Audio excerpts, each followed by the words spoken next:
ఆదిలాబాద్ జిల్లాలో మంత్రి దుద్దిల్ల శ్రీధర్ బాబు పర్యటించారు. ఇక జిల్లా సరిహద్దులో ప్రవహిస్తున్న పెన్గంగా నది ఉధృతిని పరిశీలించారు. కడెం ప్రాజెక్టును సందర్శించారు.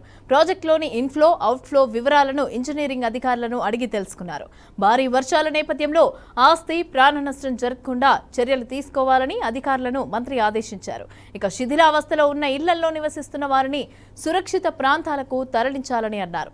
బ్యాక్ వాటర్స్తో వందలాది ఎకరాల పంట చేలంతా కూడా నీట మునిగాయని ఎమ్మెల్యే పాయల్ శంకర్ మంత్రికి వివరించారు.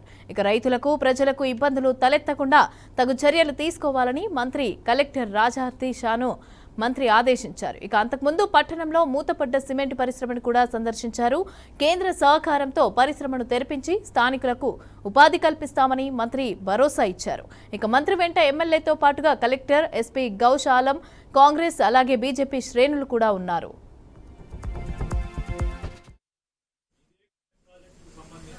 గత వర్షాకాలం ఏ విధమైన ఇబ్బందులు పడ్డారు, ఏ విధమైన భయాందోళనకు గురి కావడం జరిగింది గ్రామాలకు సంబంధించిన ప్రజానికం, అదేవిధంగా కింద పరిహారిక ప్రాంతానికి సంబంధించిన కడెం ప్రాజెక్టుకు సంబంధించిన అంశం ఏదైతే ఉందో మా ప్రభుత్వం రాగానే వెంటనే బొజ్జు గారు మరి ప్రయత్నంలో దాదాపు 10 కోట్ల రూపాయలు వెచ్చించారు.